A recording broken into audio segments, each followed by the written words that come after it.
Boys and girls, this is the Undisputed Era. Adam Cole, Kyle O'Reilly, Roderick Strong, and you're listening to Going In Raw, baby.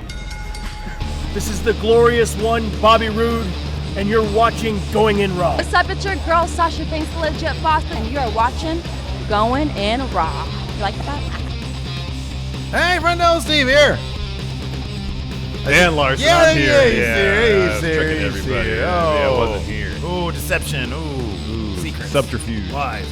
And welcome back to Going In Raw, the only pro wrestling podcast. Me or the wonderful friend of Everybody. Oh, yeah, welcome everybody back. who isn't me. I've been here the entire time. Welcome back. No days off, Steve. That's what they call me. You're going to be taking plenty of days off here in a few months, though. I know. I feel like you're just sort of whittling away. You're like, man, Steve's going to take like 20 days off. I got to chop off 2 here, 2 there. That's actually kind of my strategy. Yeah. I think it is. Yeah. That's totally fine. That's totally cool. So it's Going In Raw. We're available right here at youtube.com/. Sorry, I probably this weekend, the one day I took off because I was legit sick. Yeah. Well, that's like really sick. That's 3 down. Well, a sick day doesn't count as vacation day. Yeah, no, it totally does. No. Absolutely. We are not a corporation. A day gone is a day gone. Anyways, would you allow me to continue the intro, please? I know you're excited to be back. Well, you weren't happy to be talking for an hour straight by yourself yesterday. You got to take her to the show immediately today. Myself, yeah, exactly. Crap! Did you hear me run you down? No, I don't watch the show. Yeah, I never. When I'm not on it, man, I have no desire to watch it. I mean, what do I care? Even when I am on it, I've lived it, man. Yeah, I'd rather exactly. listen to the Monster, that Zodiac podcast. I'm caught up on that, by the way. Oh, I'm behind still. There's a new. They're starting to make the case now that it wasn't Arthur Lee Allen. All right. Of course, none of the actual evidence pointed at him. It was just Toski's gut feeling. Is that the guy that was worked at the factory that had the Zodiac watch? Yeah, Okay. the main suspect in the movie. Yeah, okay, yeah. There's like a new guy. His name is Brian Zane. Maybe it was Brian Zane. Oh, dear. Brian Zane confirmed Zodiac Killer. Nah, he's too nice a guy. Yeah, he's a swell guy. Anyways, we're available here on YouTube. We're also over there on the area in the realm of podcasts. Be sure to leave us a rating, review, or comment. Oh, and we're on the Patreon, too. Yeah. Patreon.com/Steve and Larson. It's a great way to support Going In Raw. I think we've got some new patrons.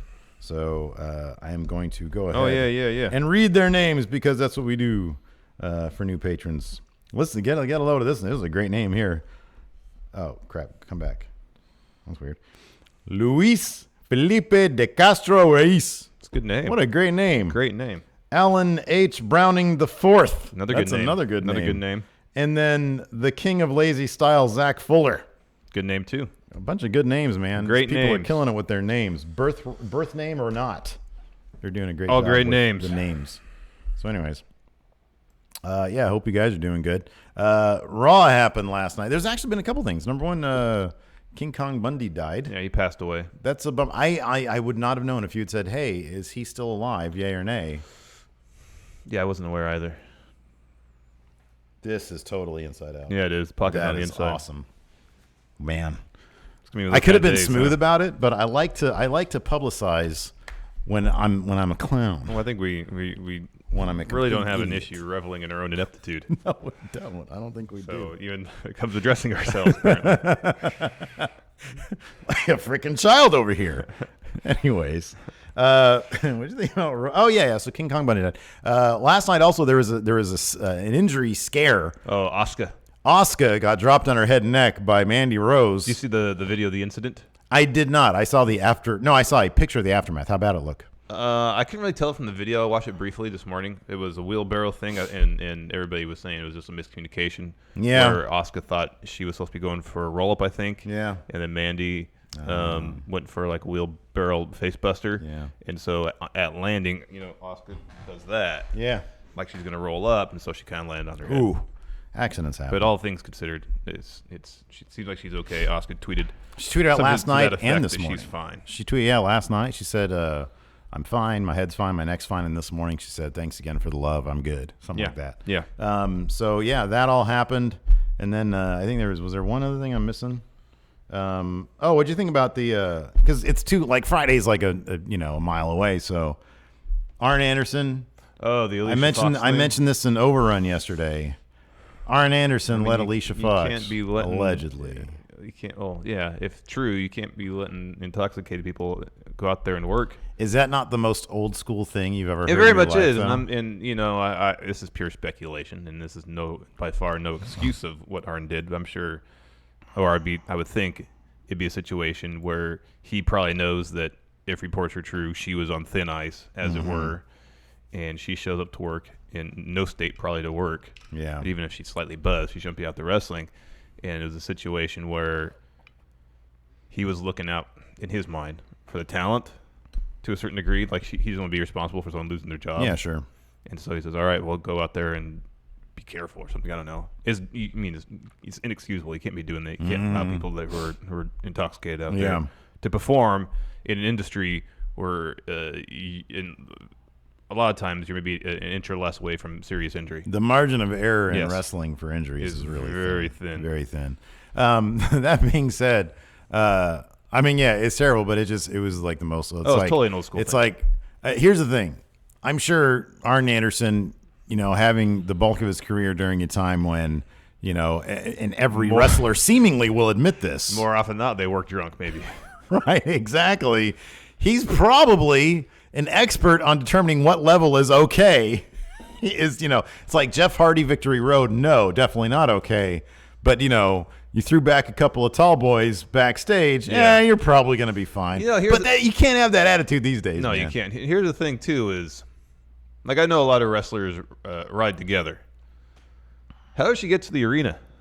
Did she drive herself? Did she get drunk after she arrived? Did she take an Uber?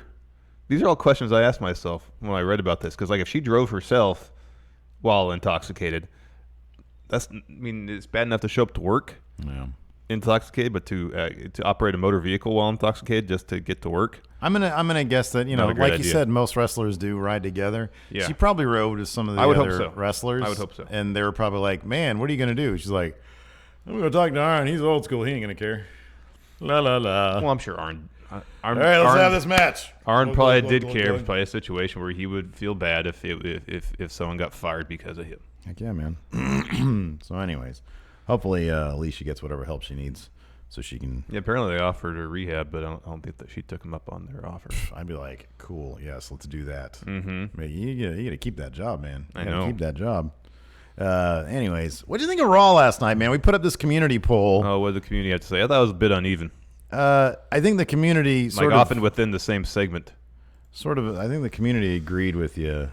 This might have been one of those things where I was just like, I was not feeling great. Entirely possible. I had kind of a headache last night. I'm tired from traveling, so I'm sorry. I know, man. A lot of you guys are gonna be like, oh, you guys. So somewhere in between won decisively with 43%. There was actually now that I think about it, I have to go look at your notes. But the yays were really strong though. Yays were 23%.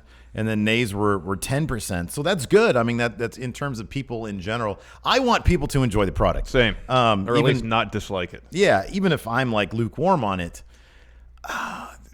There were some things that I could pick out and really enjoy. But I thought, it's funny because you've said this before. You said this before about when Charlotte was wheeled out for to enter the fray with the Becky Ronda thing. Mm. And you said you just wish it was executed better. I think like last night's final segment really needed to be executed. What did I say before? Different and better. We started. Yeah, different. Like the whole story is convoluted as all get out.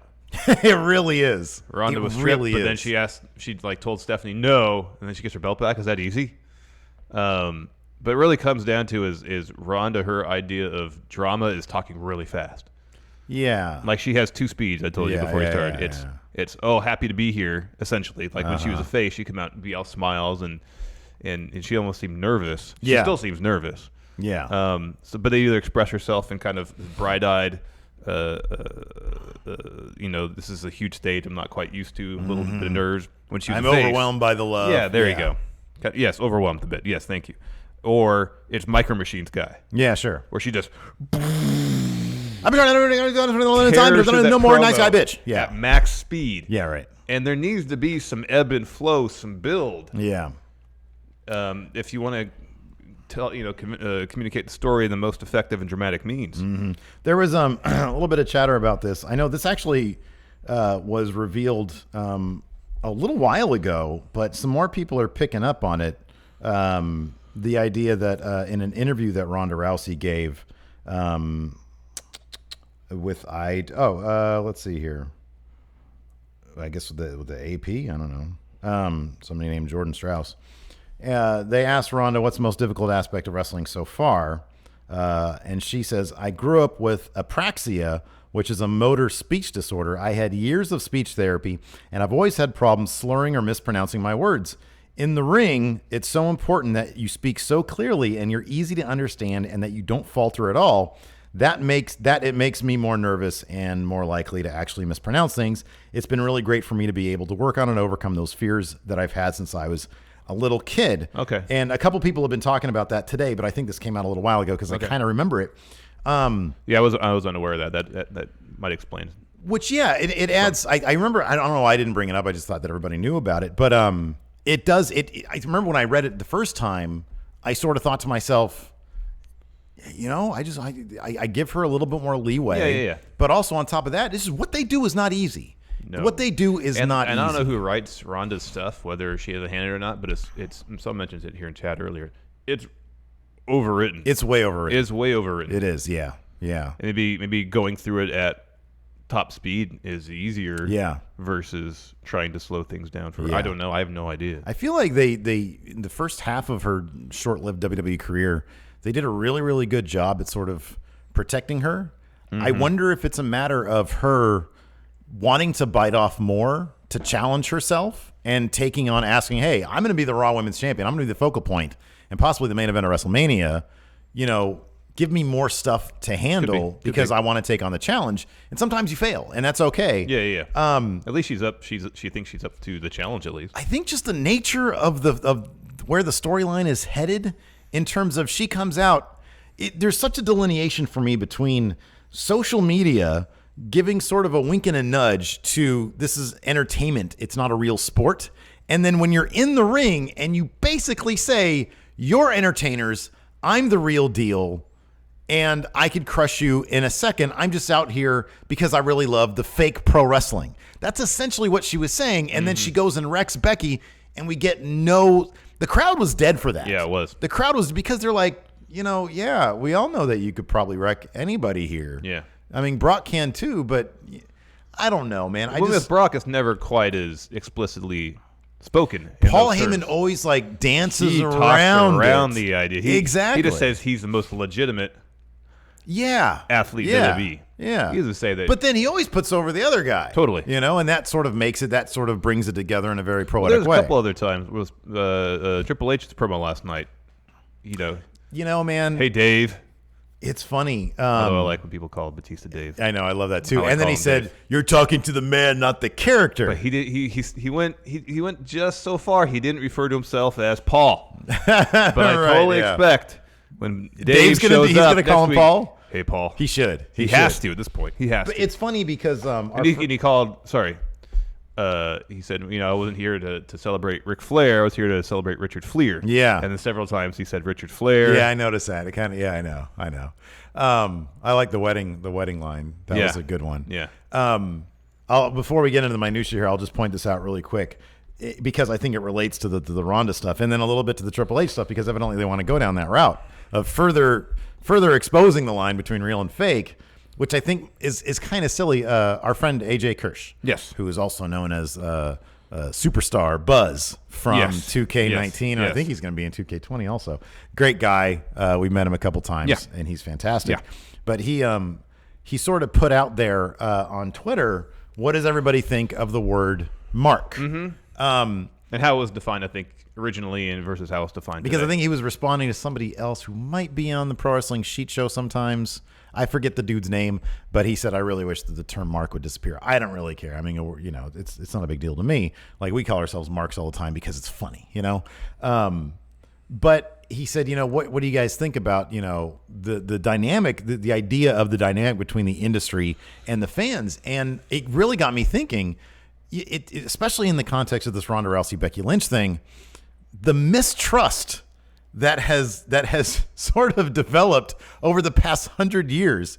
But no other industry is like this. Oh, yeah. Between fan and sport, or fan and product. I think because of the nature of it extends beyond distrust to almost like a resentment between both sides. Yeah. In any other, here's the thing. So somebody on Twitter, I mentioned this the other day, in response to the Ronda Becky thing, posted a still from the best Star Wars movie, what was the last one? The Last Jedi? Yeah, The Last Jedi.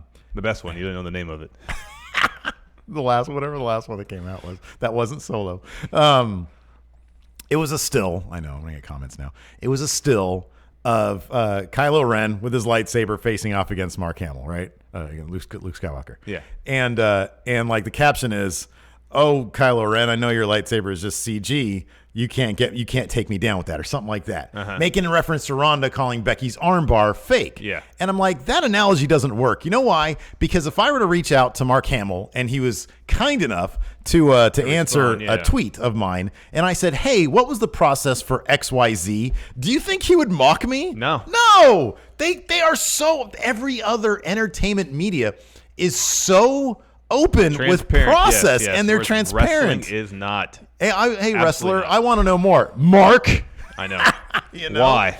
And I don't think I'm using this as a general statement, and I love pro wrestling, and all my interactions with pro wrestlers have been nothing but fun. Yes. And you do, as a fan, you have to respect the fact that there are secrets, like in the world of magic, that they just want to keep, within the industry and be protected, essentially. Yes. Exactly. Yeah, there is still that element. And there's it's because pro wrestling is so weird. It is. There's a weird dichotomy with that, because in one sense, I think the mystery about it is part of what creates the magic when it works right. Yeah. But that just feeds into the idea, well, I want to know how that magic is created. Yeah, exactly. Because I don't know. And fans shouldn't be dumped on for wanting to know process. Now, when fans are belligerent about it, just in the same way as, the pro wrestling industry can be belligerent about things, then you need to draw a line and you say, hey, you know what? They're just curious. And fans, guess what? You just have to deal with it. These are people entertaining. Don't be belligerent about things. There's a level of toxicity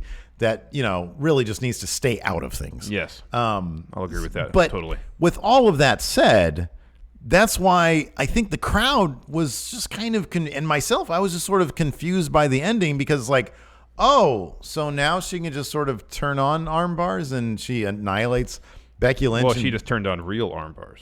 Right, yeah. And now Becky Lynch can't. And I think I understand the idea of what they were getting at. It's, hey, they've got this great social media feud going where, the idea of fake versus real is being played out. Let's play that out on TV and really leave this crowd wondering. Because here's the thing. I know a lot of people think Charlotte's in that match to take the loss, but at this point, that is meaningless if Becky doesn't tap out Ronda Rousey with the armbar that Ronda Rousey called fake. Yeah, it's meaningless. In which this kind of furthers the idea, is like, why is Charlotte even in this match? Yeah, I know, it does. Just realized it's not recording for some reason. Yeah, I pressed record. Ooh, living on the edge, man. I guess that's so. Okay. That's okay. Well, hopefully this all works out. Yeah. So that being said, we'll get into the minutia of the show because we're 18 minutes deep. But before we do that, Steve, we got some business to take care of. Yes, we do. So I'll start with that. Before we move on, here's a word from the sponsor for today's episode, HelloFresh. HelloFresh is a meal kit delivery service that shops, plans, and delivers step-by-step recipes and pre-measured ingredients to your door. HelloFresh does all the planning, shopping, and prepping and makes conquering the kitchen a reality with delicious, simple recipes. Each meal takes about 30 minutes to prepare, and they each call for less than 2 pots and pans. I don't like doing dishes, so I'm all about minimal cleanup. I don't like doing dishes either. Just wait till your kids get older. They get to do them. It's great. They'll be happy. Oh, okay. I'm sure they will. HelloFresh offers 3 meal plans to choose from: classic, veggie, or family. You can switch between the options whenever you like. Get out of the recipe rut and start cooking outside your comfort zone by discovering new, delicious recipes with HelloFresh. We had a chance to try HelloFresh, and it's our favorite meal kit delivery service. The wide variety of recipes offered is impressive, and the food is fantastic. I especially love meatloaf burgers. Ooh. I love me some meatloaf, and I love burgers, Larson. Put them together. Exactly. Oof. Magnifique. And right now, friendos can take advantage of HelloFresh's special offer. Get $80 off your first month by going to HelloFresh.com/GoingInRaw80 and using promo code GoingInRaw80. That's right. You can get $20 off your first 4 boxes by going to HelloFresh.com, going in raw 80, HelloFresh.com/goinginraw80, and entering promo code goinginraw80, all one word. And, of course, thanks to HelloFresh for sponsoring today's show, and you're really helping out Going In Raw by going to HelloFresh.com/goinginraw80 and using the promo code goinginraw80, all one word. Yes, thank you, HelloFresh. And hello, Roman Reigns. He comes down to kick off the show. About 20 minutes in, we're actually talking about the Raw. That was a good conversation we had. It was all good stuff. Yeah, it was good stuff. Yeah. Anyway, so Nate Ryan he'll get all the time codes for it. Pin it to the top. Exactly. Roman Reigns comes to the ring. Why did they just do chill Roman from the beginning? Oh, he's so likable. Yeah. He's so likable. Immensely. He's so likable. He's just so laid back, calling everybody man. I feel like so informal. Entire thing was just him talking. Yeah. And whether it was scripted out, which it probably was, or it was just, properly written for him, it was really good. It was really good. It was really effective. Yeah. He just comes across as a really good dude. He says, there's something I want. There's one person standing between me and that thing. So Seth Rollins, come down here. I think he talked a little bit first about like his priorities though, since coming back. Yeah. He said, I'm back now and I'm taking back, this is our yard or something like that. Last week was my comeback. This week we take back the yard. Yeah, exactly. He's being all-inclusive chill Roman now. He just wants everybody to be chill. So anyways, yeah, like you said, he says, Seth, come on down. Dun, dun, dun, dun, dun, dun, dun, dun. Oh, I thought you were going to do, what's the... That was more 10 for the win than Price is Right. That was literally just, Yeah, no, but there's a lot of similarities. Yeah, what is Price is Right? Oh, it's not too dissimilar than that. Yeah. Dun, dun, dun, dun, dun, dun, dun. That was Dallas. Anyways, you don't know what Dallas theme song sounds like. Seth I do know what it is. I'm impressed. What about Falcon Crest? Nope. All right. Dynasty? No. What about Airwolf? Do you remember how Airwolf goes? It's more sinister, isn't it? Yeah. I was not an Airwolf fan. What about Knight Rider? Remember that one? Yeah. Anyways, all right. So Seth comes down. He's like, all right, I know what you Dynasty. want. Do you know Dynasty? Hell no. I never watched that. Falcon Crest? Don't remember that either. Was that a Nom one? No. Which one was the Nom one? That was another like evening soap opera. Yeah. Like Dynasty was. Or Dallas. I thought there was like a kind of a... Yeah. Because Dynasty was the one with Joan Collins in it, right? Probably. So which one was the Falcon Crest? Something from the 80s, I remember. Anyways, Seth comes down, and he's like, yeah, okay, I know what you're talking about. We need to talk this over. He says, I know what's going through your head. I'm Universal Champion. Wait, did Roman say that? Did he say he's been holding down Raw? No, Seth said his bit first. Yeah. He said, I'm going to take Brock Lesnar, WrestleMania, the Universal Championship. But if anybody deserves that shot of Brock Lesnar, I know what you're thinking. It's you, so let's talk about it. It's you. And then Roman says, I thought you knew everything. You got it all wrong, man. Yeah. You're such a good guy, but you're not right this time. He's like, you've been holding it down here on Raw. This was one of my favorite bits, by the way, because he said, there's been one man here on Raw that's been holding it down since I've been gone. And one jerk in the crowd says, yeah, Finn Balor. I was cracking up. That's pretty funny. Yeah, Finn Balor. That's pretty funny. So anyways, yeah, he says that. He says, that's you, Seth. And, you earned your spot. I'm not going to take that from you. So all I got to say about that is good luck, brother. Oh, man. Everybody's all crapping their pants. He's going to be in the Universal title match. Man, they're going to push him straight to the top. Well, they are. He's going to still be top guy, but he's not going to be in that Universal title picture for a little bit. I think he's going to. He said this literally last week. I know. He said, I want my platform to be, I want to use the platform to inspire people and to give them hope. Yep. The way that the audience gave me, the WWE Universe gave me hope and inspiration. He's above titles at this point. That's perfect. Yeah. That's perfect. Yep. He says, but I want a favor of you, Seth. And Seth says, yeah, anything for you. And then Roman says, I want to get the band back together last time. This was really heartfelt and cute because he was like, the one thing that I've learned is that it can be gone tomorrow. Everything can be gone tomorrow. Yes. And you got to live in the now. Yeah. Oh, man, I thought that was fantastic. Yeah, it was I good. really did. It was good. And then Seth said, I'll give you anything but that. Dean, I don't know what his deal is. He's crazy. And then Roman implores him, life's too short. If anything, if dealing with his treatment, taught him anything, is that it's all about the relationships you've made with other people. Mm-hmm. Focus on that. Do it for me. Seth says, all right, I'll do it for you, Roman. Roman says, all right, we got 2 out of the 3. bring Dean down. Dean walks out to the ramp. Elias lays him out with guitar. We don't get Dean's answer yet. No. Yet. After that, we have a Drew, Baron, and Lashley interview.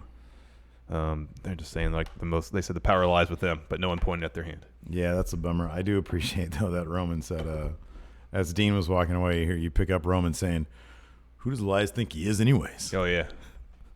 That's pretty good. So, we're still dealing with Drew, Baron, and Lashley together.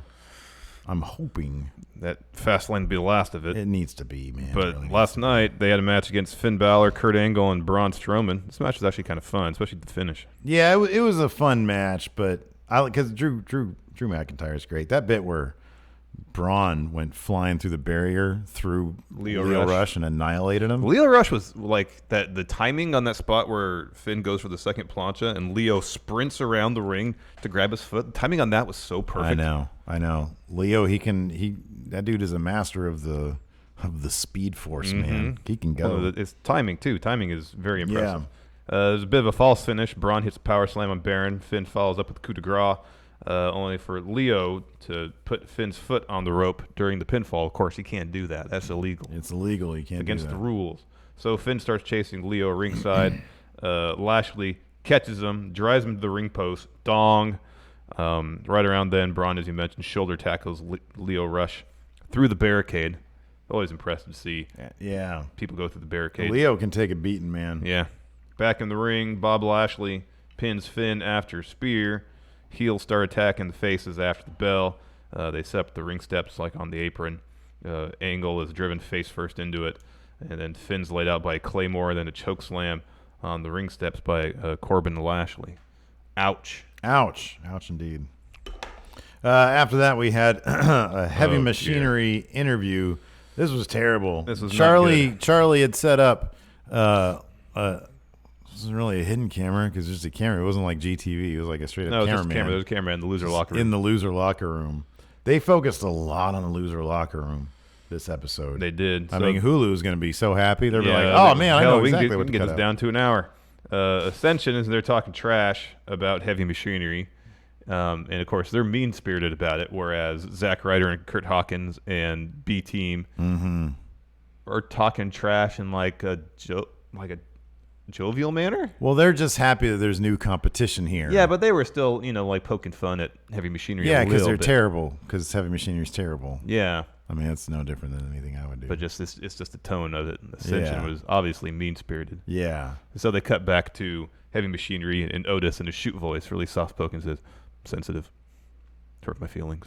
I'm not huge on that. No. I thought it was not good, man. And then Tucky says something like, well, when people hurt Otis's feelings, they get hurt, so I'm going to make sure this happens. So apparently Tucker took it, he has Earl Hebner authority and made a match for himself. Right. A fairly lengthy gauntlet match, too. It just felt long. Actually, it wasn't that long. It just felt long. Yeah, all of a sudden, heavy machinery, they're in a weird spot because they're like the monsters of the loser locker room. But they're not really in the main tag scene. No, they're not. I mean, hey, but then I don't know. This whole storyline's not good. Like, this isn't really a good advert. Like, if the Revival went to Vince and said, "Hey, we like the belts, but really we wanted more of a focus of tag team wrestling on Raw. You got 3 hours to work with," and he's like, "All right, fine, we'll do that." This isn't really a good advertisement for tag team wrestling. No. Yes, they're on TV. Yes, they get a gauntlet match, but it's so I like Ryder and Hawkins. Yeah. But I don't know, like the Ascension I don't know. I'm just not into it. Like I want all the tag. I want unpredictability in the tag ranks. Like, man, I want any of these four teams. Kind of like on SmackDown. You got Thebar, New Day, Usos. I mean, right now you got kind of Miz and Shane. And granted, I know the club. So Sandy and the club, yeah, they're gone. But like, man, any of those teams can be. None of them are really booked creatively in a hole right now. It's just they don't use Sanity or the club. Yeah, like they could within 5 episodes they can get out of purgatory. Yeah. On Raw, it would take way longer for any of those loser locker room teams. It was pretty much just they need to rebooking a lot of these. You don't take any of them seriously, no. So you don't care. Well, here's the thing about heavy machinery. The one thing that could work in their favor, that can get them over, is their quirks in the ring. Mm-hmm. Specifically Otis. Mm-hmm. I'm not huge into the worm thing, but at least it provides some character to them as a tag team. Yeah. And he's going to be super sensitive and get his feelings hurt backstage, and then when he comes out to the ring, there's none of that. Yeah. Yeah. I don't know. Yeah. It doesn't seem like they're booking him to their strengths. So later on, we had a gauntlet match that was largely forgettable. Next, Natalya versus Ruby Riott. I thought this feud was over. I don't know why. I don't understand why this match happened. They said there was unfinished business, but it seemed pretty, definitive at the end of their feud. Yeah, they had Natalya's dad printed on a table. Yeah, and the Ruby Riott went through that table. Didn't Natalya have her own Ruby Riott table? Oh, maybe that's what it was. Was that it? I don't remember at this point. Yeah, I think the Neidhart table was fine. I think the Ruby, wasn't there like a Ruby Riott table? Maybe, yeah. In the end, though, Ruby Riott went through a table. She lost. That was because Ruby produced the Neidhart table, and a couple weeks before, yeah. And then Natalya came out with her own. I think that was it, right? Am I imagining that? I don't know. 2K20. That's one thing I want to see. Oh yeah, custom tables. Yeah. This was a really short match. It was just kind of odd. In the end, Ruby is put in the sharpshooter. She escapes into a roll-up, and Natalya versus that roll-up into her own roll-up and gets the win. Right as the match ended, Lacey Evans walks down. I was really into that theory from one of our friendos, and I'm sorry I forget who, that said Lacey Evans, every time she'd come down, she'd come a little further, and she would take off her gloves last time. This time, she didn't make it to the bottom ramp. None of her clothes came off. And they started referring to her as a sassy Southern Belle last night. That wasn't her character. It was in NXT. Man, I don't know. If you read the dirt sheets, she's set for a massive push. I guess so. I'm sure she's fine. I don't know, man. I don't know. It's such a crime what they've done with those initial call-ups, the reactionary call-ups. It's a crime. It really is. Especially EC3. Especially. Do I have to start watching Main Event if I want to get my EC3 Apparently, fix? unless you're content with him spraying water on his body. I mean, I guess it's better being on the Pursuit channel. Next, backstage, Steph's in her office. Michael Che and Colin Jost from Saturday Night Live. Man, I'm a big fan of Saturday Night Live. I'm not a big fan, unless your name is Jon Stewart, of late night comedians coming to Raw. It's always awkward and weird. Yeah, it's a little cringy. And this was super awkward and cringy and weird. Mm-hmm. I really like these guys, though. I think they're fantastic on Saturday Night Live. No, I really like them too. But apparently they're going to be special correspondents at WrestleMania. The whole joke of their appearance last night was that Michael Che was a lot more familiar with the wrestling industry, whereas Colin not so much. Yeah, Colin was playing the goofy. They're in Philadelphia. He says, "Yeah, I'm happy to WrestleMania's taking place, the greatest city in the world, New York." He puts a Mets cap on. Yeah, boos from the crowd, and it's all he puts it on all goofy. Well, it's like he was hamming it up. Velcro strap one, and so the strap was hanging off the back. He was just hamming it up. Yeah, it's pretty goofy. After that, right before Triple H does his extended promo, we get a Batista Instagram promo that was short. Delivery solid. Man, this dude, acting with some premier directors. Hell yeah, man. Gravitas is doing some direction of his own.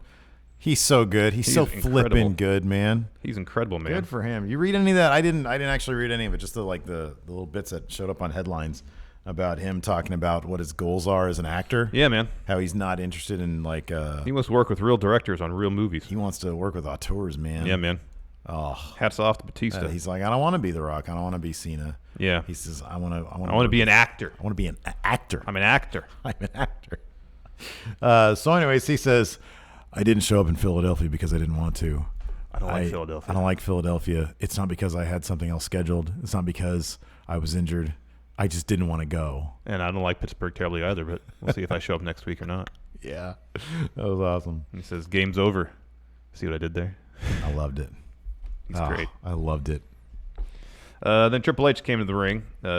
His promo was long, extended, very heartfelt, talking about what not Ric Flair, the character, meant to him, but Richard Fliehr, the man, meant to him. The ups and downs of their friendship, relationship. He's there for my ups and downs. I've been there for his ups and downs. He came to my wedding. Wait, did he? No, that doesn't make any sense.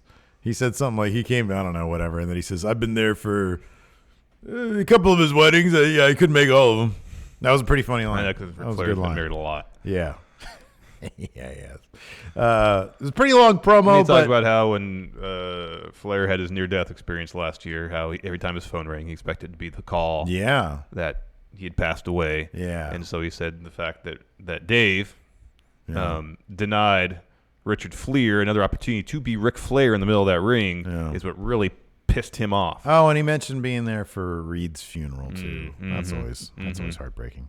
And he says you're not looking at the character, you're looking at the man. You're not talking to the game, you're talking to the man. But Paul just didn't call himself Paul. If he had called himself Paul, it'd be really another time when here's my social security number. I'm a real person. My address. We did invite him to his house. I'm in the system. Yeah. He says I don't care where. I'll come to your house. Heck, I'll invite you to my house. Come over and tell me what you want, and I'll give it to you. We've got a nanny who makes a great quiche. It's delicious. And then, of course, lots of salmon. That's still my favorite Triple H story. That's a good story. And I know that some of them might not know it. Of course, our big buddy. You know a lot of people named Scam Likely on your phone. Our good buddy Jeff from the Four Lights podcast. He went to, I think it was a scholarship dinner for the Hollywood something or another. Yeah. I don't know what it was. It was a big banquet, and the guest stars for this thing for people getting scholarships to whatever this thing was stars of the WWE. This is during the Attitude Era. It was Vince and Triple H. Vince, Triple H. I think maybe Stephanie. I don't. Maybe not. I don't remember. I've been too early. I know Vince and Triple H were there. And Jeff said, he was just looking at Triple H the whole time, and the entire time he was just scarfing because the salmon was the meal. He would just scarf down salmon and wave somebody over. I need more salmon. Yeah, man, he needs his protein. He needs his protein. He was jacked. He was jacked.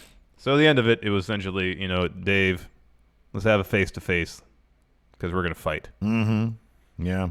That's pretty much it. We're good to fight. Man, what will we give him for promos for the Going In Raw Math? His promos are killer these days. Yeah. Like if you go back to 1997, it's like maybe a 6. Yeah, I think he's probably a 7 or 8 these days. These days, he's like at least an 8 or a 9, man. Gets we all give up in Jericho that camera. an 8, and Jericho's better promo than Triple H's. Well, he brings something different to the table. I feel like Jericho's more like he can do any well-rounded. Yeah, he can do high drama. He can do comedy. Triple H 7, Jericho. What do we give him, a 9? I can give him an 8. An 8? Probably can give him a 9. Yeah, we should give him a 9. But before we continue, here's a word from our sponsor, forhims.com. Sexual performance issues are way more common than you'd think. For example, upwards of 25%, that's 1 in 4, of new ED cases are guys under 40. Your math is sound. And 40% of guys struggle with ED by the age of 40. But why try odd solutions, or worse yet, do nothing, when you can turn to medicine and science? Science! With forhims.com, you can get your hands on well-known generic equivalents to brand-name prescriptions to combat ED. With Hims, you don't have to waste time sitting in a waiting room. You avoid all those awkward conversations with your doctor because Hims offers prescription solutions backed by science to deal with your ED. Yeah, just go to forhims.com, answer a few questions, have a quick and confidential review with a doctor, and products are shipped directly to your door. Being your best means performing your best, and right now, Going In Raw listeners can try a month of Hims for only $5 while supplies last. Go to forhims.com/GIR5. That's forhims.com/GIR5. This would cost you hundreds if you went to a pharmacy or the doctor. Thanks to forhims.com for sponsoring today's episode, and you're really helping out Going In Raw by going to forhims.com/GIR5. Next up, we had a Stephanie McMahon interview. This is where things got kind of weird, man. Yeah. She says the charges against Becky Lynch have been dropped and her suspension is over. Yeah, she said this is apparently what's best for business. Mm-hmm. And she said, by the way, we've also invited Becky. She's in the arena tonight, and we're going to have her sign the much ballyhooed. Oh, yes. We love ourselves these hold harmless agreement. Nothing says riveting television like a hold harmless agreement. She needs to sign this agreement because she's going to have a match against Charlotte at Fastlane for the now vacant Raw Women's Championship. Okay, so I don't really care that this is technically, because a lot of people on Twitter were talking about this. Even Lance Storm said this. Isn't it weird that two female competitors from SmackDown now going to be fighting for that? I don't care about that. Like, Becky won the Rumble, which automatically should put her in the match, but whatever. Things happen. Mm-hmm. So she is on whatever brand she wants to be on, and that's Raw. So she's there. She's on Raw. Yes. Yeah, so Charlotte, SmackDown participant, whatever. She was added to the Raw Women's title match, so she's on Raw also. For the time being, yes. Right. They both have SmackDown lower thirds, though. They do? Yeah. Really? Last night they did, yeah. Oh, okay. Well, that is weird. If they're going to go to those lengths, that's just weird. Well, I guess technically they're still part of the SmackDown roster until one of them wins the title, because they still do show up on SmackDown. Yeah, I don't know. That aspect of it doesn't really bug me. No, it doesn't bug me either. Even, I suppose, the idea that the title was vacated. I think here's one thing that kind of bugs me. And I might not be consistent on this, but in situations like this, it does bug me. So last week, Ronda Rousey lays that title down at Stephanie's feet, right? 7 days later, Stephanie announces that it's vacated. And then Ronda shows up and says, no, I didn't want to vacate. I was trying to make a point. You've had 7 days. You can't pick up your phone and say, so wait, did you vacate this or what? I know. Like, that to me, it was like back during the Sasha Bailey stuff. Like, they hadn't talked for the previous 7 days, and I'm pretty sure during that time they had run one of those road trip. What is it called? The ride-alongs. Ride-along, where it shows they clearly are ride along together. They, like, travel together. Like, if that's the kind of stuff that bugs me. If Stephanie's just going to willy-nilly say, oh, I thought you were vacating. Like, you're making a pay-per-view match for this title, and then all of a sudden, oh, no, okay, here, I guess you could just have that now. Yeah, I don't know, man. Anyways. What are you looking up there? No, someone, Austin Luff says, go read Enzo's tribute to Bundy on Twitter. Was it a good read? He confuses them with George the Animal Steel. Oh, my God. So glad he's gone. Anyways, so, yeah. I wouldn't have even cared if, like, you know, she said, yeah, the title's vacant. We're going to have that match at Fastlane. I was kind of confused by it, but I was like, okay, well, that's an interesting little twist. Well, I mean... And then at the end, Ronda comes back and says, no, I didn't really vacate it. Hold on. So this is the full thing. I'm sorry for the detour here. It just says, Rip King Kong Bundy, the epitome of pro wrestling. I recall going to shows in Madison Square Garden with my grandparents. My grandma, Raffaella, loved him and hyped him up the whole ride in. Plenty of wrestlers rested all that night, but I never forgot the guy with the green tongue who ate the turnbuckle. Of course, the reference to George the Animal Steel. So maybe it's just that first line, strictly a reference to King Kong Bundy. Everything else just a reference to wrestling. You are giving him way too much credit. It's just written so vaguely that I guess I don't know if that was his intention or not. Yeah, I think he literally is getting them confused. Entirely possible. So after that, we had Dean and Roman backstage. Roman's like, hey, do you want to join Shield? And he's like, nah. Heck of a setup you got here. You know we have a locker room, right? Yeah. That was cute. There's always a place for you in there. Yeah. Again, Roman, a locker room leader. And just chill. Man, totally chill. Just chill. You know, I got some Coronas over there. Yeah, man. Got a couple cold ice, cold beverages. You know, man, I think we did our part in showing what chill Roman could be on Steven Larson Book Raw. Obviously, the right people are watching, and this is how we influence. I think so. I was always kind of pessimistic that was going to be. We don't need to get paid by WWE. We don't need to be our influence. Writers. We're above paychecks. We're above brand, man. Yeah. In the end, Dean says, no, I'm not going to do it. It wasn't this one. It was one with Seth where he had like a little like cave made of curtains. Yeah, he just sat on. That was weird. Next, this tag team gauntlet match. Heavy Machinery taking on Loser Locker Room. First, it was Heavy Machinery versus B Team. How they've fallen. Yeah, they were hot stuff for like. Didn't they win the titles? One they point? did. Oh man. Otis pins Bo after the compactor. Next, Heavy Machinery versus the Ascension.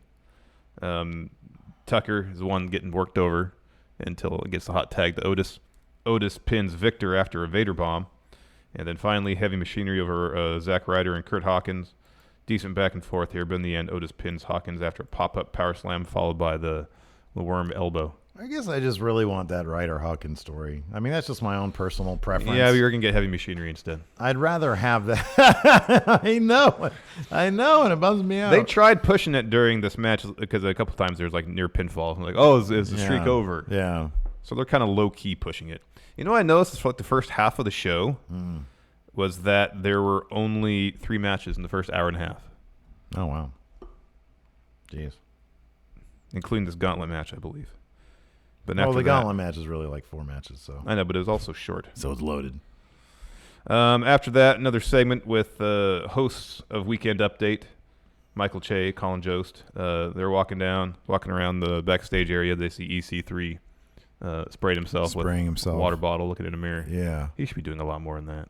I know. Like, come on. These guys are like really good talkers. Like, Weekend Update guys, super quick, super smart. And EC3's top skill is his promo skills, and they don't let him talk ever. Have him go with them. I know. That'd be perfect. That would be good. Or bring back Jon Stewart. They run into Titus O'Neil. Titus O'Neil wants a picture taken with Michael Che. Doesn't care about Colin Jost. No Way Jose and the conga line run by after a picture is taken. I always keep an eye on those conga lines. I always want to see local talents. Mm-hmm. Didn't recognize anybody today. No, not this week. Next, Charlotte interview. It's kind of more of the same. Jeez. Someone in the comments was taking us to task for our woos. Oh, yeah. I don't think they understand the point of it is not to be a legitimate Ric Flair woo. I think once Charlotte did a slow woo like that. Yeah, and then there's like that one Flair. In that 2K, they highlighted in the 2K19 commercial from a couple months ago or whatever, where you see Flair go. Yeah, I don't know. I think it's slow funny. woo. Me too. I think it's funny. I think it's great. After that, Dean and Seth were backstage. Dean built himself a little curtain cave. Yeah, it's a fort. Oh, yeah, I put one of those. Yeah. In my office for Bama this past weekend. And Seth, like, hey, we had our issues, but rise above. Let's do it for Big Dog. Mm-hmm. Dean unmoved. After that, he had a match to get ready for too against Elias. Elias sang a nice little song about Philadelphia. I mean, it wasn't nice. Pretty fun. It wasn't nice. It was pretty mean-spirited, but it was nice. Funny. It was melodic and it was reasonably humorous. You know how I know I'm in Philly? Because he said something like, because the kids have no future here whatsoever. And then all the women look like gritty. Gritty, and that Bryce Harper told him that's where his career would go to die. Yeah. It's factual, though. That led to Elias versus Dean Ambrose. Elias, somewhat surprisingly, picked up a win with a drift away. Yeah, he countered that top rope knee with a vicious V-trigger. Yeah. This was kind of surprising. Yeah. Dean's in a really weird spot right now. He is, where people think he's going to stay, but some other people still are convinced that he's leaving. Well, I mean, Roman Ryan Satin tweeted out something similar. He was like, has there been any other instance of the WWE being so open about the fact that some dude is probably going to leave and be a free agent? Yeah, it doesn't happen very often. And because Roman, he literally said last night, I don't know if he's staying here or if he's going to leave. And then Renee Young said something about he's looking to go off to greener pastures. And then Cole and Corey Graves said something like, there are no greener pastures. This is WWE. I wonder if that was Vince. Probably. Greener what? There are. Nothing's greener. Next week. Like, I don't know, somebody's replaced Renee Young. But they still have the Renee Young gimmick. Yeah. So after the match, Seth and Roman walk out to the top of the ramp. Apparently stand up there for about 2 minutes because we get a commercial break. Did a couple of really oddly timed commercial breaks last night. Yeah. Come back from commercial. They walk down the ring. A little bit of bickering between Roman, Seth on one side, Dean on the other. Ultimately, he leaves the ring kind of in a huff and exits up through the crowd. He gets to the top of nearly to the concourse. Once he's there, Baron, Drew, and Lashley come to the ramp. Boo. They have Baron start talking. Eventually, though, Drew takes the mic. They start walking towards the ring. We're gonna finish this right now. And then Drew challenges the Shield to a match at Fastlane. Heels surround the ring. They attack. Ambrose, they do these quick cutaways where he's all, Urgh! Oh, that was so bad. It was terrible. It was like that. It was like that clip from Bohemian Rhapsody that's been going around Twitter that illustrates how crappy the editing was. Oscar-winning editing team. Because like the clips were so antsy to get back to the generic action that they would like go on him for like a moment and then go back, and so you couldn't really even tell what his thought process was. You just see him, kind of upset, or he was like boxing along with the heels. You couldn't really tell. Is he doing like a Damien Sandow thing? Yeah, either he's pantomiming or he's angry. You can't really tell. Yeah. Anyways, he runs back towards the ring, makes the save. Shield clears Ambrose, Seth, and Roman clear the ring. Roman puts his hand out. Seth puts his hand out. And Dean's in the background. And paces back and forth and finally goes. Yeah. And it's all on the camera. It's a good little moment there. So Shield's back together for like the 6th time. I feel like it's cursed, man. I just want them to do this match at Fastlane. Nobody gets hurt, and then just move on from the Shield stuff. Let me ask you this. What? Well, that's how they're framing it. Last ride for the Shield. Yeah. Say Dean stays. Mm-hmm. They have this match. Do you think Dean could turn on them again just to set up a match between him and Roman at Mania? Because that was the original plan, I guess, was Roman versus Dean. Whether he stays or leaves, I would say. I wouldn't put it past them. Yeah. However, it also wouldn't surprise me if they don't want to. I don't know. Yeah, maybe, I guess. Because if Roman's healthy, which he seems to be because he's having a match at Fastlane, he's going to have a match at Mania. Yeah, sure. Yeah. Well, maybe I could do that. Yeah. I mean, people seem so. My only hesitation is people seem so lukewarm at the idea of Dean, anyways. Oh yeah, no, Dean, especially Dean as a heel. Yeah. That I don't know if the fact that they did it once and it just went over like a turd and nobody cared makes me think, man, I don't know if they think there'd be any heat behind that. I don't know. But turning on Roman might be something. Did you notice? Like the funny thing is when Roman was talking about the universe, when Seth said you deserve a shot at Brock.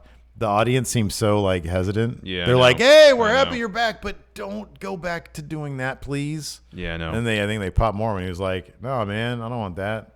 I just want to be chill. Good luck." Yeah. They're like, "Oh, thank God, we're not going to start forcing him." You know? I know.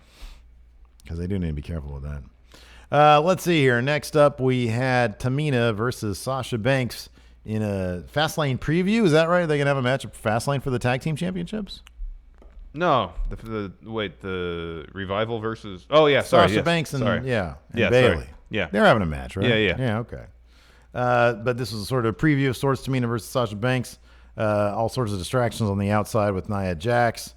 Sasha had locked in the bank statement on Tamina, but Nia Jax pulled Tamina out of the ring. Nia then distracts Sasha. She destroys Bayley, right? Bayley comes over there and Nia destroys her. Yeah. Sasha does something, gets back in the ring. Eats a super kick. Super kick. Last, Michael Che, Colin Jost segment backstage. Michael Che says, I got to go to the bathroom. Says, you want to come with me? And Colin says, no, I don't need to go to the bathroom with you. Or was it the other way around? It was the other way around. Sorry, he said, do you want me to go with you? And Michael Che was like, to the bathroom? He was like, no, just mind your own business. You'll be fine. Yeah. It's a very dangerous place, apparently, backstage for celebrities. Or for people who aren't in the wrestling business. So anyways, Colin runs into Braun. He tries to make small talk with him. And then says, let me ask you something. Is any of this stuff even real? And then Braun freaking grabs him by the throat and picks him up. Very Darth Vader-esque move right there. And then we go to commercial. Again, another oddly timed commercial break. After commercial, we come back. Michael Che has returned. He and some refs apparently have broken up the situation. Yeah. Yeesh, Colin. What are you doing, man? He's rubbing people the wrong way. That's what he's doing. I wonder how much of that Twitter beef over the weekend spurred some inspiration within Vince McMahon to come in and rewrite it and start writing everything around the idea that wrestling is fake. Maybe. Just reveling in it at this point. Yeah. Next, Revival defending the tag team titles against Ricochet and Aleister Black. It was a Ricochet and Aleister interview right at gorilla position. This was cool. I like this. Yeah, it was really good. Ricochet did most of the talking. Aleister got a little piece in about fading to black. And Ricochet goes, it was at the Gorilla, so Ricochet goes through the curtain first because his entrance is first. Yeah. And I was like, man, I really hope they didn't plan out what Aleister's going to do after Ricochet leaves. But instead, with much authority, he just goes off in the wrong direction. He just walks out screen left, yeah. Exactly. I was like... He probably had to go around the other side to get in position for his entrance. I really just... Oh, that's right, because he comes in from the side. I really just wanted to mill about it, Gorilla. I know. You know, just like... kind of standing. Don't know what to do with my hands. I've got three many hands. I have 3 many moments to think about what I'm going to do. Match begins, and then Bob Roode and Chad Gable just wander ringside like they think they belong there. They've lost those titles. Yeah. There's no automatic rematches. Yeah. You want to get a ticket. Sit ringside. Exactly. You can't just wander down. So at one point, Revival's outside the ring, ringside. Roode and Gable decide to start beating them up. Ref calls for the bell. They win by disqualification. Of course, Ricochet and Aleister Black are like, WTF, guys. This is our tag title opportunity. What are you doing? Oh, man. What did Aleister Black say? He yelled at me. I tweeted this out. He said, no mic on him or anything. He just said, "This is how you conduct yourself." Pretty good. It's pretty good. Oh, man. And so Roode and Gable get in the ring, start some stuff, start some pushing. Fight happens. Ricochet and Aleister clear the ring. It ends where They do a cool thing. Does the moonsault, sits, and then a ricochet. While at the same time, does his thing where he goes, and then does his pose. And they land in the same. It was great. That was awesome. Cool. Yeah, those guys are awesome. That was really cool. Finally, main event segment. Hey, so wait a second. What? Rude and Gable. What about that's it? like a heel thing, right? It's a heel turn. Kind of. It is. It totally is. Yeah, kind of. They just beat up. They took the opportunity away. But first, they beat up the heels. Yeah, but Revival are like they don't matter. They're like leaving anyways, like in a year. Yeah, and so like they're the good guys, Aleister Black and Ricochet. There was good guys, and then the bad guys, and there was top guys. Exactly, they're not good guys or bad guys. They're top guys. They exist above all that because they're top guys. Exactly.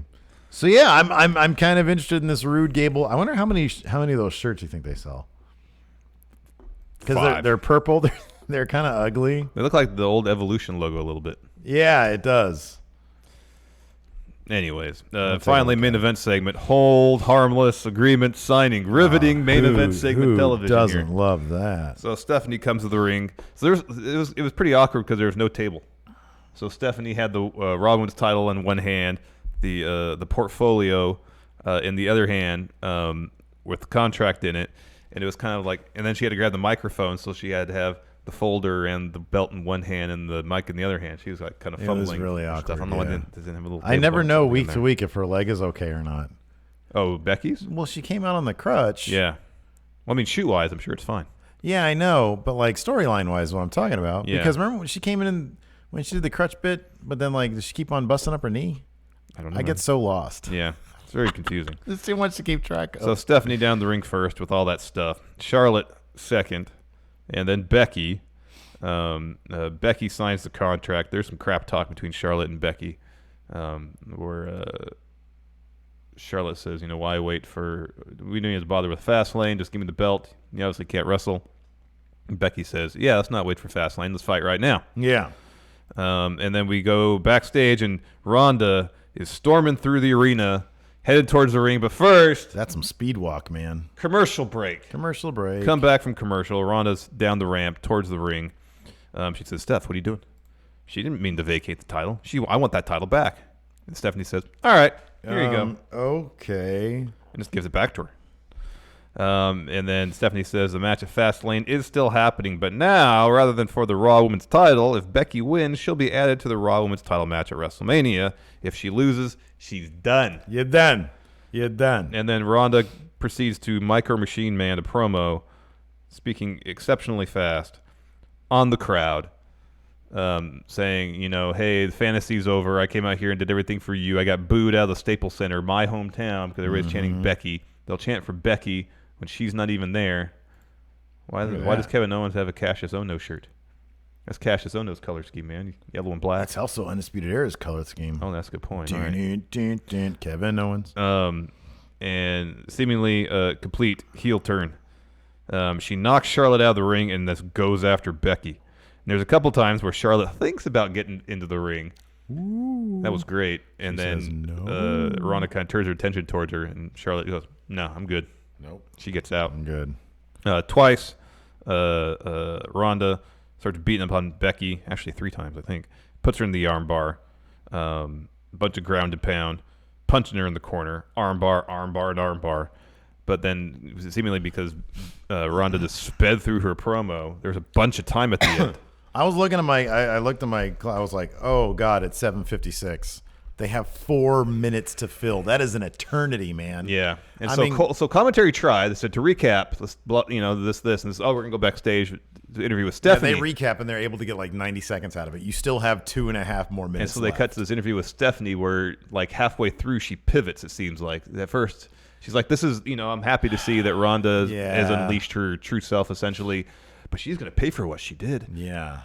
It was just kind of weird. It was, so here's the thing. Obviously unscripted because she had time she had to fill. Stephanie is very, very good because she's been around a long time. She's obviously very smart. She's like head of creative, whatever. She's very good at rambling and making it sound like it's like it was supposed to be there. Yeah. But if you actually listen to the words that she said, it was kind of nonsense. Yeah, it was complete nonsense. But yeah, it was kind of obvious that it's so weird. Like, it's the same production team that does Raw and SmackDown, right? Like, why is the SmackDown always ends like perfectly? I think people know. Remember that Randy Orton RKO? Yeah. Like moments before the little copyright bug. I know. I just think Ronda just ran through her promo too fast. Yeah, I think she did, and That's what it seemed like. Anyways, let's get a SmackDown preview in real quick before we take some questions, Steve. All right, cool. R-Truth to issue another United States Championship Open Challenge. Asking himself, what would John Cena do? R-Truth took on both Rey Mysterio and Andrade Cien Almas when they answered his United States Championship Open Challenge this past week. With the two rivals focused on each other, Truth was able to roll up Mysterio and retain the title. Tonight, Truth will issue another open challenge for a Star-Spangled title. Who will step up and answer the call? This time, is it going to be Rey that comes out and then Andrade runs past him? Yeah. The Miz to face Jey Uso. Just 5 nights before their SmackDown Tag Team Championship rematch at WWE Fastlane, The Miz and Jey Uso will square off in a they're going to square off in a one-on-one battle with momentum hanging in the balance. Not square up, square off. Oh, damn it. The Usos remain convinced that the A-lister is a joke and that Shane McMahon should find another tag team partner, though Shane O'Mac clearly disagreed when he made the rematch for Fastlane in The Miz's hometown of Cleveland. Can the Awesome One prove himself and gain momentum heading into the huge title match? Next. Kevin Owens looking to gain more momentum heading into WWE Fastlane. Hey, before you get kicked off, you see Kevin Owens made the save for AJ Styles at a house show? Oh, no. Big face reaction. That's awesome. Mr. McMahon shocked the WWE Universe last Tuesday when he replaced Kofi Kingston in the WWE Championship match at Fastlane with returning Kevin Owens. KO teamed up with Kingston later that night, pitting WWE Champion Daniel Bryan with a thunderous stunner. Ooh, what? With just 5 nights remaining before their title showdown, what else might KO do to get the upper hand on Bryan? Will the Hardy Boys continue their quest to become the greatest tag team? Last Tuesday, Matt and Jeff Hardy reunited as a tag team for the first time since 2017, defeating Thebar in a thrilling battle. In a WWE.com exclusive interview following their victory, the Hardy Boys said that they joined forces once again to prove to everyone that they are the greatest tag team in time and space. Yes. Will the Hardy Boys continue on this journey? Who might their quest lead them to next? Find out on SmackDown Live tonight at 8/7 Central on USA Network. I'm assuming it's going to be Sanity, and Thebar will maybe interfere for some sort of DQ. Fair enough. That's my guess. Although, to be honest, if judging by last week's SmackDown, none of this stuff's going to happen. Yeah, probably. Jack Daddy umpire. Oh, he's an umpire now. Rich Hardesty. Now that was the Ronda I've been begging to see. Well, that's cool. Rich Hardesty, all about heel Ronda. All about the shoot Ronda. Tim Pierce. Power rank reasons WWE has kept Alicia Fox around for 10 years. She's a good worker, and when she's not coming in buzzed, she's professional. Apparently, she'll just disappear for stretches. Then I don't know, man. I don't know either. Somebody's got a soft spot for her, I guess. So I think she can be a good worker. Her character is very distinct. She's a good performer. She's entertaining. Yeah. But amongst all that stuff talking about the Arn situation, one of the little things in there is like she'll just up and kind of.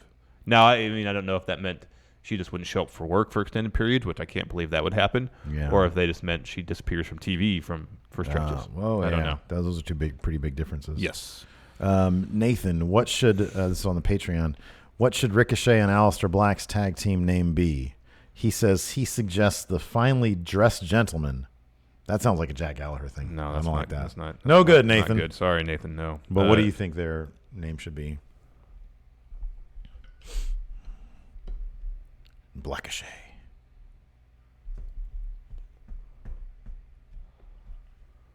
I don't know. I gotta think about that one.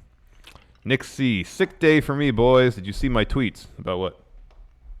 What Nick C. Yeah. Oh, about the toy. What toy? It was Nick. Well, that was an email. Yeah, no, but he sent some tweets too. Oh, okay. With pictures from the Vegas toy show. Oh, yeah. Yeah, it looks like he had a good time. We met a bunch of superstars. Oh, here we are. There you are. Nick Combs. Who we got here? There's Christian. Asuka. RKO, Randy Orton, the Viper. Seth Rollins. That's pretty cool. Nice. That sounds like a good weekend. Confirmed. Nicholas. Who's that? Nicholas Combs? Yeah. Nicholas Combs is member of S.H.I.E.L.D. Mr. Blue 7, he says, make kayfabe great again. I feel like kayfabe, for the most part, is a pretty archaic institution. I agree with you. Greg Morris. So, Ronda, get out of here, Patreon. So, I think you wrote this during the episode. So, Ronda is clearly going to come out like Punk did with her title. Mania will be champ versus champ. And then Greg Morris continues later on. So, clearly I was wrong. Clearly, Becky has to beat Ronda at Mania now, right? Correct. She has to. She has to. Robbie Hyde, why do you think Corbin is still wearing a vest? Reminds me of when The Rock wore a shirt in '99 to cover the scars from his man boob surgery. I think I don't know. I don't know. I like that better than his ring gear. I like that he comes out and wrestles in a dress shirt. I want him back in his ring gear with hair, man. No, the hair was awful. No, the hair was great. It was terrible. Well, I loved it because he was so proud. Like, you just rocking that. Yeah, I'm balding. Who cares? I think it looks great with no hair. He just looks like a weird thumb. Zach Hughes, 94, won a WrestleMania moment. Ronda should just start wrestling the main event. How about she jumps into all the matches and starts wrestling? It's like a Dan Severn fantasy come true where exactly. he just jumps in every match and just beats him. Shoot. That'd be great. Let's see here. Thayer Thabata says, does anybody else think that longtime Spanish commentator Carlos Cabrera should be in the Hall of Fame? Yeah, man. I'm down why for not? That. Oh, that's good. Aaron, they need to stop playing with kayfabe. Curtains down permanently for Roman, but that's fine. The Triple H and Colin Jost segments, too much. That is too much. Yeah, it doesn't bother me. Hogan's leathery nutsack. I like how they showed the original Tori Wilson for her Hall of Fame induction and not whomever Tori Wilson is now. That's a very good point. They were showing footage of the original Tori Wilson. During her original run, yeah. Well, there's a couple shots of her when she came out for the Women's Royal Rumble. Towards the end. The fake, NWO Tori Wilson. NWO. Jose Alaguna twice says, Steve, tell people about your new entrance music. What's your new entrance music? Oh, yeah. There is this video that was on Twitter. Okay, so do you remember the Rebecca Black Friday video? Yeah. You know the story behind that, right? Rich kids, usually rich kids can just have this production company. The same people who did the Machinima, We Love Video Games. You just write a check to them and they'll pay like $10,000 and they'll put like a fancy music video. I'm almost positive it's the same exact thing because it felt like that. Yeah. There's a little rich-looking white kid singing Outkast's Miss Jackson. And it's so bad, but it's so hilarious. It's so bad. Me and your daughter. It's so bad. And I tweeted out, this is going to be my new entrance. Oh, dear. Me and your daughter. Austin Luff says, go read Enzo's tribute to Bundy on Twitter. Just did that. It's actually a tribute to Georgie Animal Steel. So. Yeah. Let's see here. Toastmaster. Are the WWE breaking kayfabe in the Triple H and Batista story to make people think the Becky and Ronda Twitter beef was all on purpose? I think you're reading too much into it. I think maybe at most the Ronda Becky thing, maybe Vince started getting his head, oh, this has people talking, so we're going to start doing this a lot more. I don't know. I mean, like, Batista's Instagram handle is Dave Batista. Yeah. No secret what his first name is. Yeah. I mean, and I think people who are... But Triple H specifically said character. You're not looking at the character. Yeah, I know. Yeah. Norgangi, can you start a tag team or faction math? Do the Shield. We gotta do that now? I guess. Here, hand me this Sharpie. Here's a better one. Did you do Kevin Owens math yesterday? Yeah, solid 6+ wrestler. Yeah. Because it's too early for Legacy. So Shield, huh? Kevin Owens kayfabe 7, right? Yeah, he's booked pretty strong. Yeah, 7's good. I gave him a 5 for look because he kind of just looks like a normal dude. Yeah, that's fair. It's not dumping What'd you give on for him. his Legacy 5? Legacy, I gave him 5. Kayfabe 7. In-ring 8. Promo 9. Yeah, he's a good promo. Yeah. All right, being good for the Shield. In-ring. I mean, Seth is one of the best in the world. All 3 of them are really good. So I'd give him an 8. Dean's not that great. 8 for in-ring. Promo.